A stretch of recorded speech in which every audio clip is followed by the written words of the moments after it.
first, thank you for coming. Man, thank you for having me, bro. Where are you from? I'm from Harvey, man. Yeah, I'm producer from Harvey, you know. That's What high school did you go to? I went to Red Central. I moved around a lot, like as far as just growing up, different south suburbs. It was different.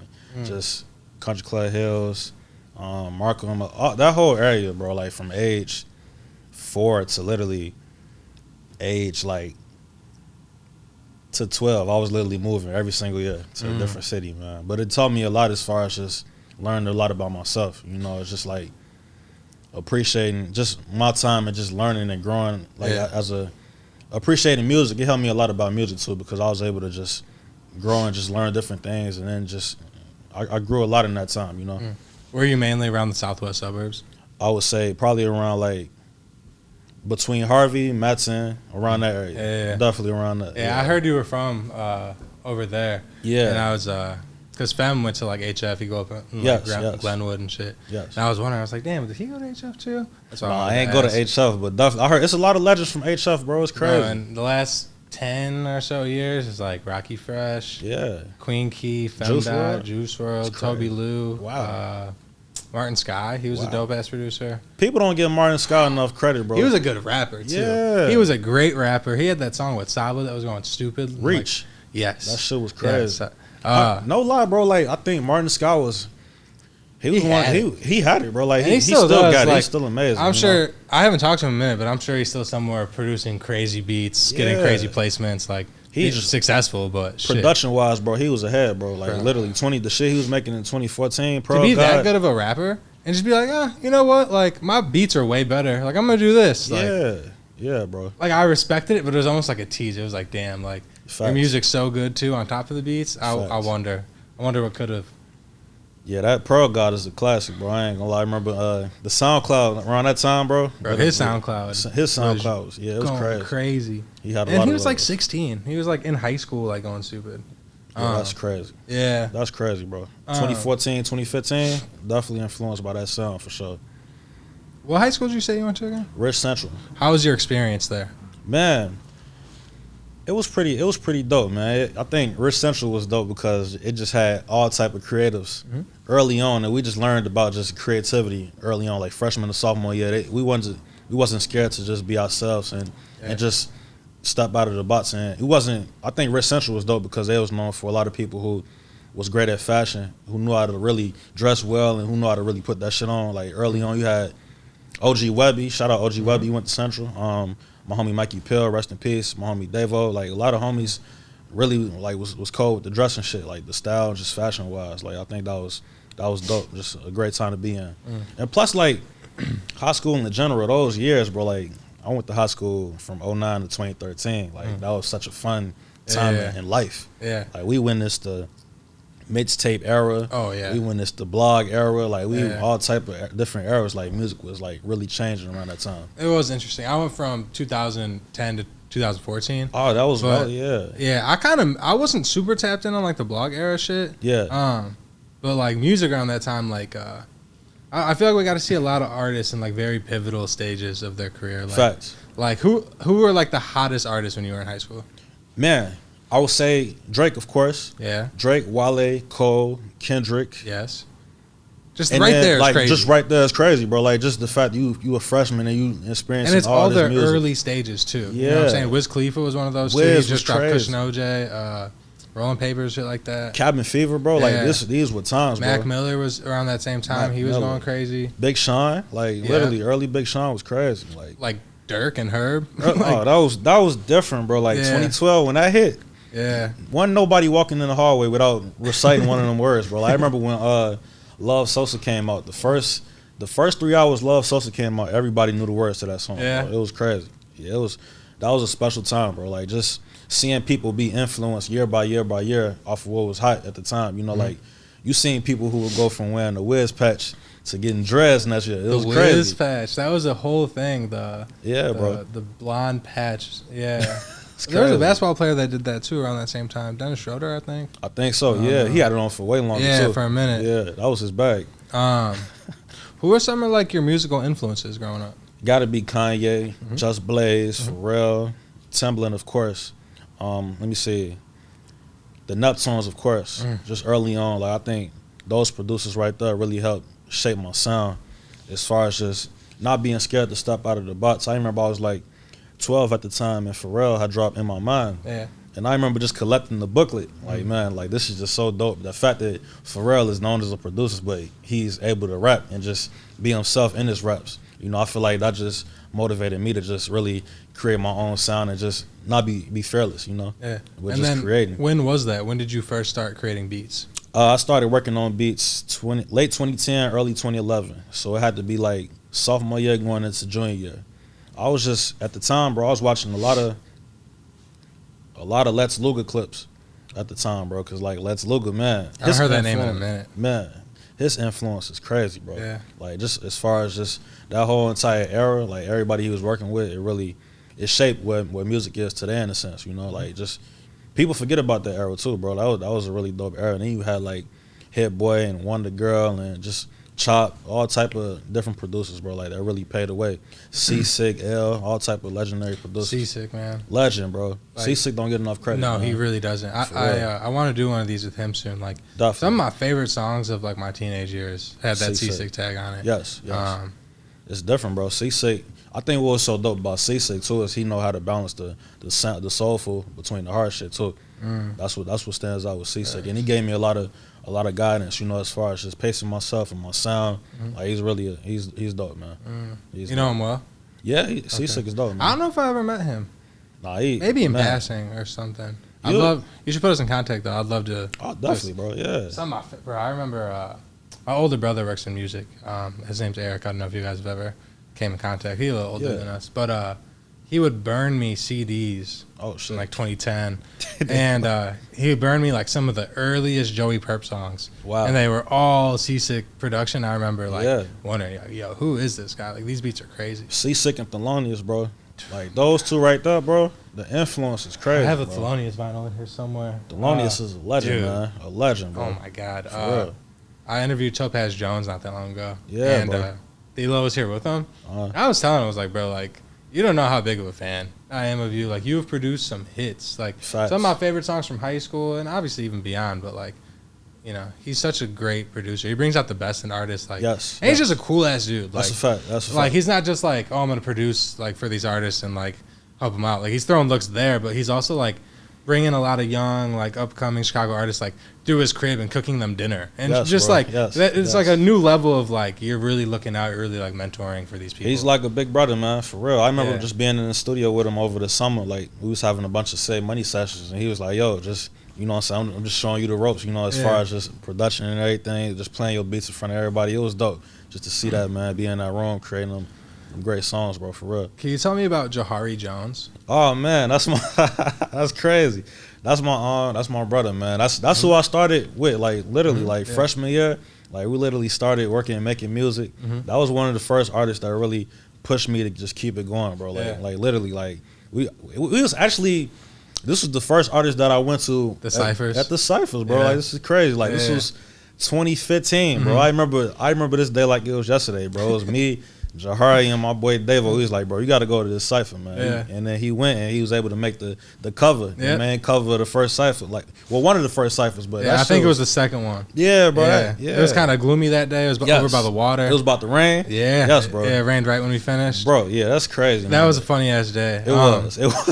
Do you remember when bro was rapping? Not your homie, but like somebody was rapping and you might have not been there, but it was probably like middle of the cypher. Yeah. And he said like, my flow is sicker than your grandma's dildo. And he pulled out a dildo. Yeah, I remember that. Yo, yeah, I was crazy. The whole crowd like dispersed. Yo. It was so weird. Cause yo, I think after that I left. I ain't gonna lie, I was like, yo, that's too much. I would have if I wasn't like. Yeah. You know? Yeah, I think the dildo stayed on the floor for like the next 10 minutes, bro. No one wanted to pick it up, and bro threw it, and he like ran away. And everyone was like, "Hey, pick this shit up. Get this dildo up, yo." We had to like step to the side. I think it was an older gentleman there who moved it. Yeah. But nah, bro, looking back on the cyphers, bro, just to see y'all growth and to see how far y'all took it, man. And I could say the same thing the other way around too. Appreciate it, bro. Like I love the cyphers because I can go back and watch. And for anyone that doesn't know what we're talking about the Lyrical Lemonade cyphers. Yes. They're on YouTube. We maybe did 5 or 6 of them. They were all in like 2015 probably. Yes. And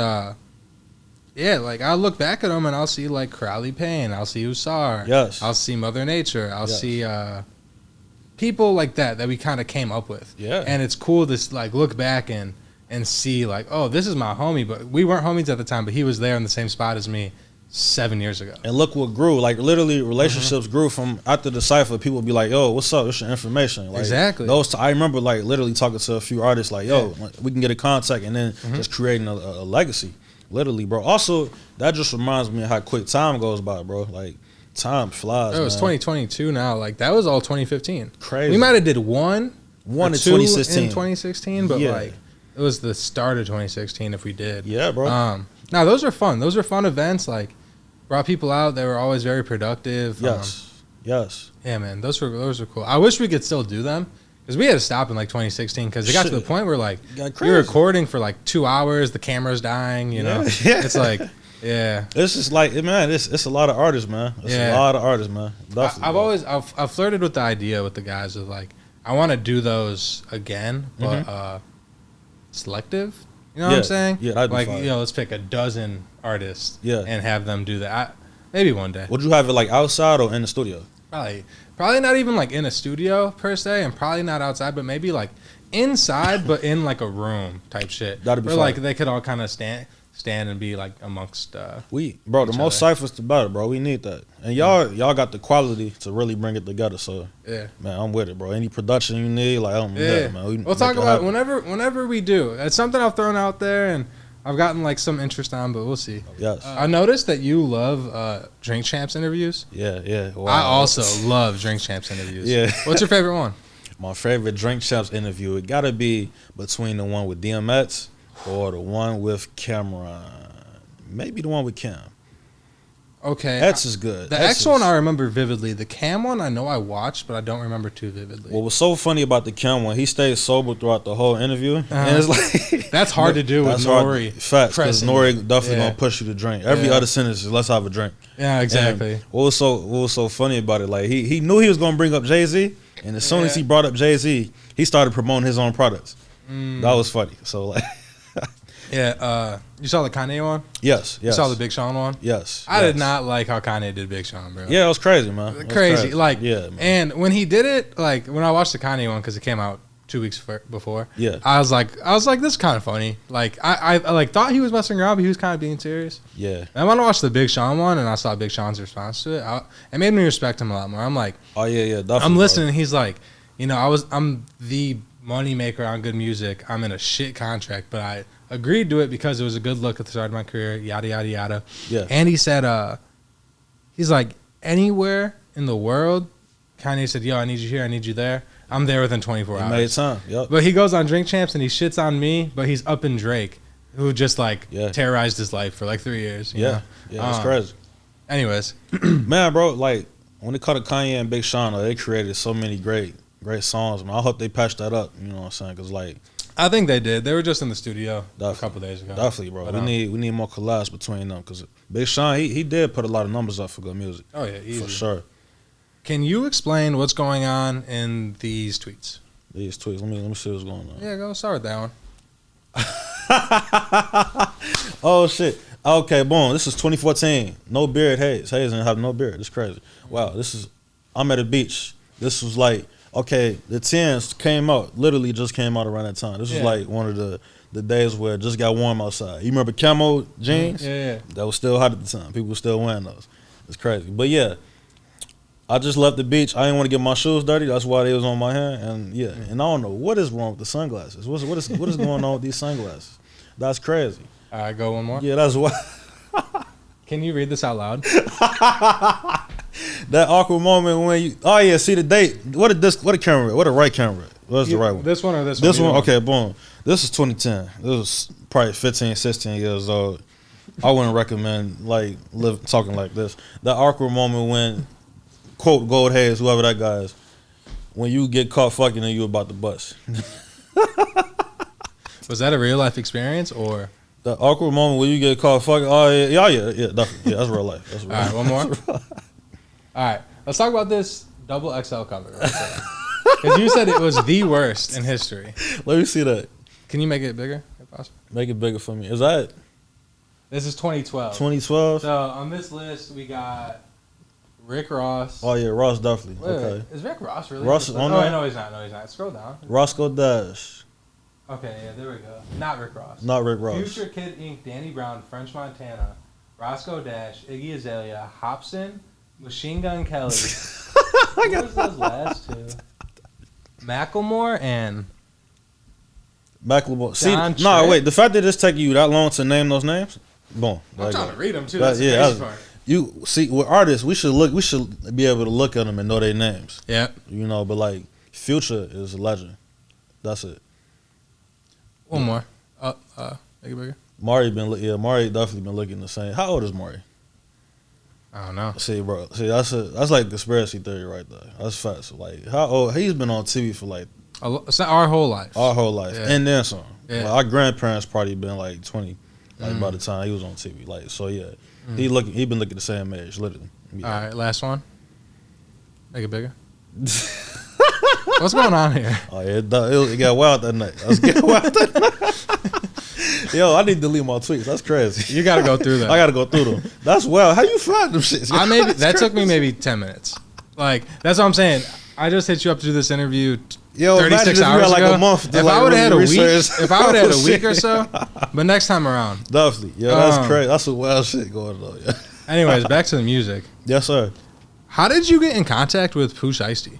Well, shout out to No More Heroes. Yeah. My homie Brandon Holmes, Locker Films. Mm-hmm. They pretty much used to shoot videos for Shiesty and the album that he was working on at the time, Shiesty Season, and then he needed some beats. So, you know, me being cool with Brandon. Brandon was actually one of the first directors I started working with. Literally, like when I started rapping, he was literally one of the first directors to really believe in my vision. Like this was 2017. Like we literally, man, like he's like, shout out to Brandon Holmes, you know, and just the fact that we've been able to just see each other's growth over the time, like this is crazy. But yeah, bro, like Shiesty needed some beats, and then he worked on that one, and then boom, it came out. And then Herb hopped on it like a month later, I believe. What was that transition like, going from making beats to making music yourself? Man, bro, at the time, I was working with a lot of artists, and I just wasn't like, I wasn't like liking the songs, you know. And I was listening to them like, damn, maybe I need to start writing, because like I feel like I was wasting beats at a point. Like the only artist at that time I was really working with was my homie Flex Sinatra, and now Flex Sinatra, that's an amazing artist. He's going like, crazy, man. Like if y'all don't know, like Hard to Be Humble, Separation, 2 amazing projects. His whole discography is amazing. But other than that, at the time I wasn't really getting inspired by the artists I was working with. So that really it led me to the path to start writing my own music. And then I went to the studio with my homie Darren, and he was like, man, you should create a whole project like this. And then that just really pushed me to just started pursuing rapping, and we never looked back since, bro. And it's crazy, bro, because if I would have never started rapping, I would have never met Brandon Holmes, because at the time, like I needed to find a director to like really start pushing my videos. Yeah. So that's how we gained our relationship, and just to see, man, he's played such a pivotal like a pivotal role in my career and my just like growth, man. It's just crazy. Yeah. Like meeting him, and yes, bro. Through that, getting like arguably your biggest beat placement. Yes, yet? Like, yes. That's very crucial. It's crazy, bro. Yeah. It's crazy. And then last year, you released your project From Here On Out. Yes. What was the creation process of that tape like? Man, From Here On Out, that was such a reflective project. I feel like at the time this was the time I started writing it, was the time everybody started going into quarantine.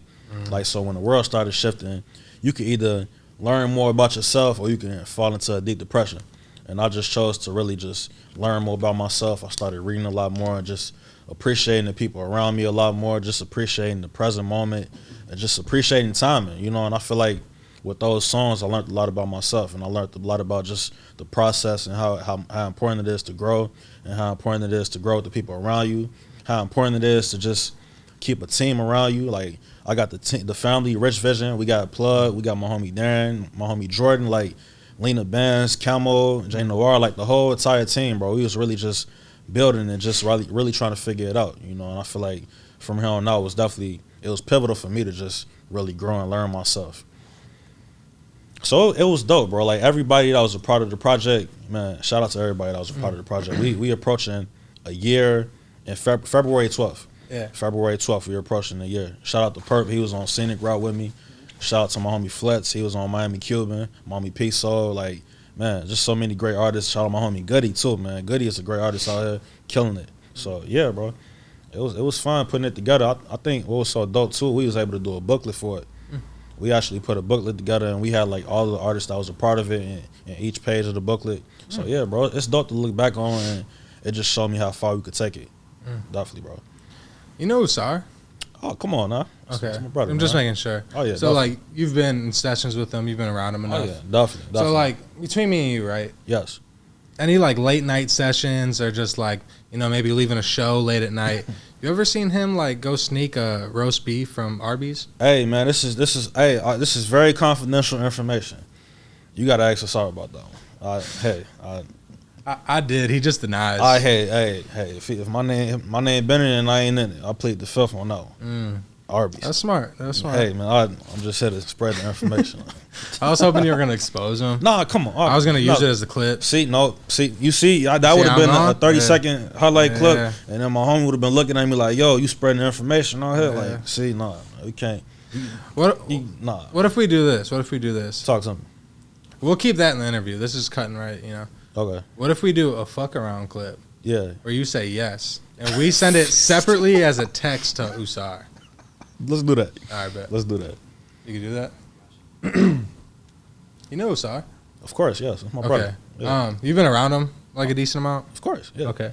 So like, between me and you, right? Like late night sessions, maybe you're leaving a show, you know, driving home. Have you ever seen him like dip off and sneak like a roast beef sandwich from Arby's? I ain't gonna hold you, man. I definitely I seen one of them in one of them bags, and I looked at the bag. I was like, yo, what's in that? What's in that bag? What's all that movement going on in that bag? He's like, yo, this one of them roast beefs. And I'm like, oh, come on, don't do this, man. Come on. And I walked out the studio, and that was it. I don't know if he ate it or not, but hey. And you walked back in, and he had the Arby's hat. Yeah, it was crazy. It was like, yo, and I kept hearing the theme song in the back of my head, bro. It was like, I was like, yo, what's so with that? That's so funny. So we use that just to text not in the interview. What's your favorite song that you've had a hand in creating?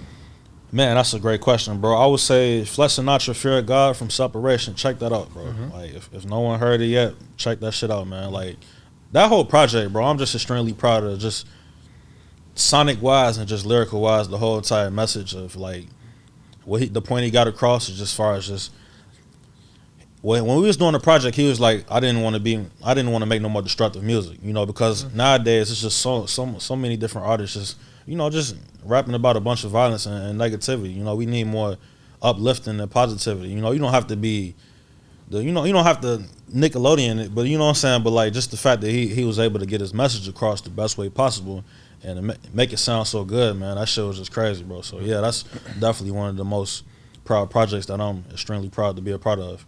Definitely. As a producer, how have sync placements helped you?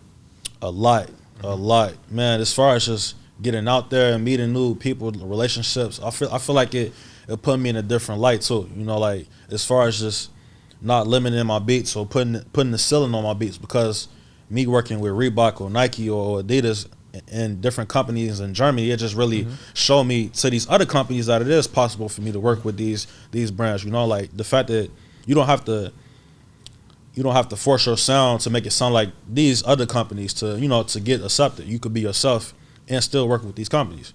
You know, I feel like that's the best part about it. The fact that you're able to really add your niche and your sound to it. Yeah. Definitely, bro. Yeah. So yeah, over the years, I definitely learned that you just got to keep going, bro, because you never know who's really watching and who's listening. Because one of the ways I was found out from this clothing line in Germany, BSTN, they found me out through SoundCloud, and like, you would think at the time SoundCloud is like the last site people will like really check you out, like, and yeah, bro, it's crazy. So, yeah, man. Shout out to BSTN, shout out to SoundCloud, shout out to just all the supporters and everybody. So there's always that conversation, right? Yeah. It's like Chicago's music community is missing this, whatever Atlanta has, or this, whatever LA or New York has. Right. What, if anything, do you think is missing in Chicago's music community? I hate those conversations, bro, because I feel like we're special in our own way. Facts. You know, I feel like you look at Chicago, we got everything, bro. Like we have the soulful artists, we got the R&B artists, we got the artists that's doing their own thing. Like everybody is special in their own way. So I feel like we shouldn't compare ourselves to any other city. Because, every other city got their own problems as much as we may have our own problems. Yeah. So, like, we just got to appreciate everybody around us and just embrace our community. Yeah. That's very important. When it comes to Chicago, there's so many legends, especially in the last 4 to 5 years. You look at so many legendary artists. I feel like what's so dope about Chicago is we all got different crews and we just different. Like, everybody's just special in their own way. And we all building and we all chasing towards certain goals and we respect each other. Yeah.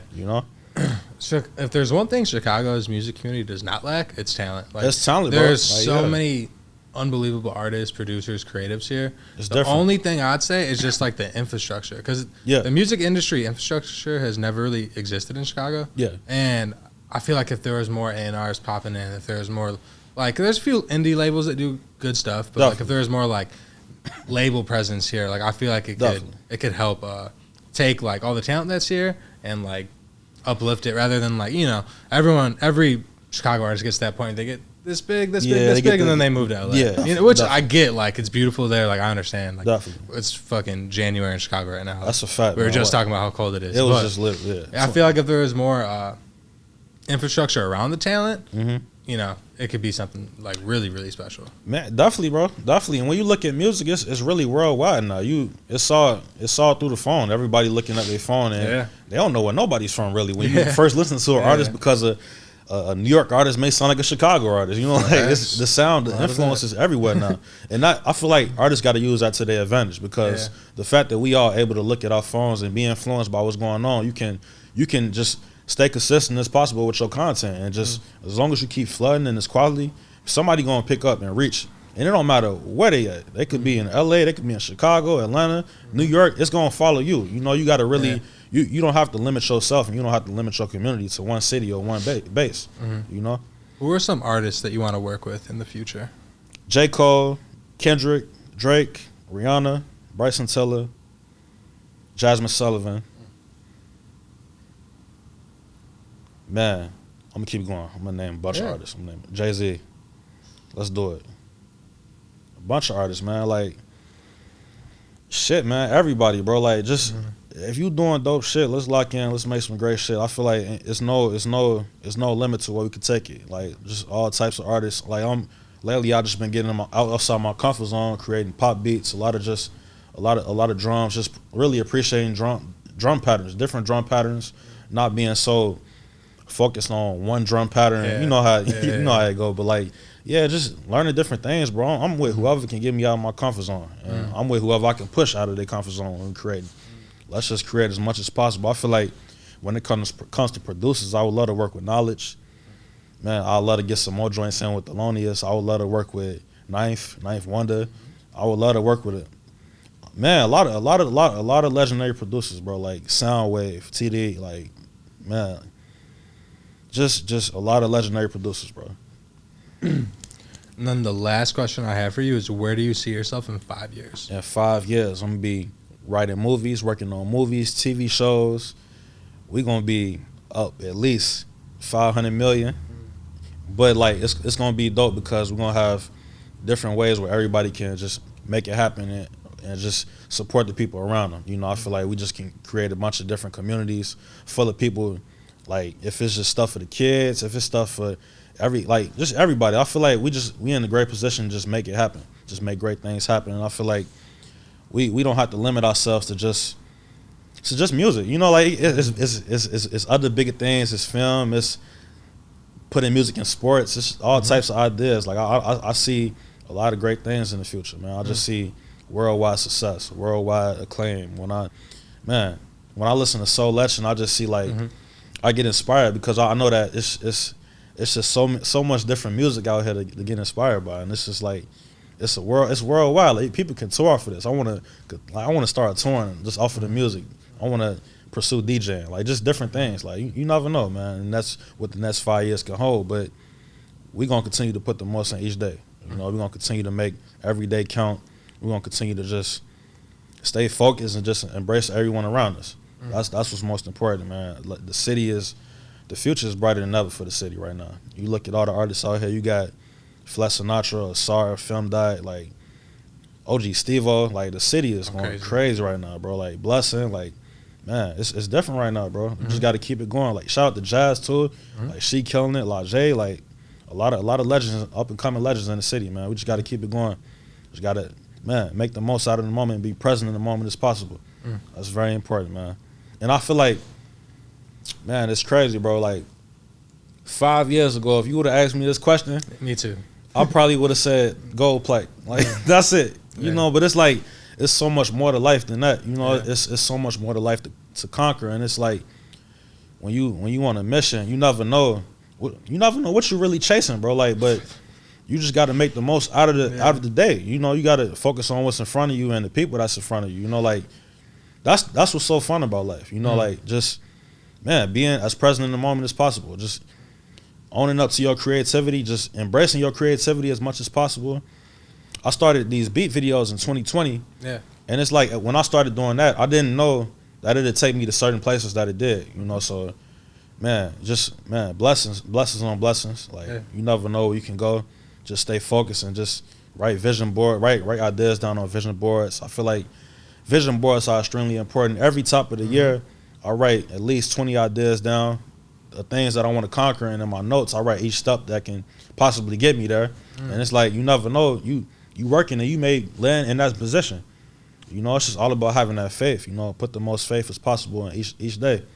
You know, Perfect. Yeah, bro.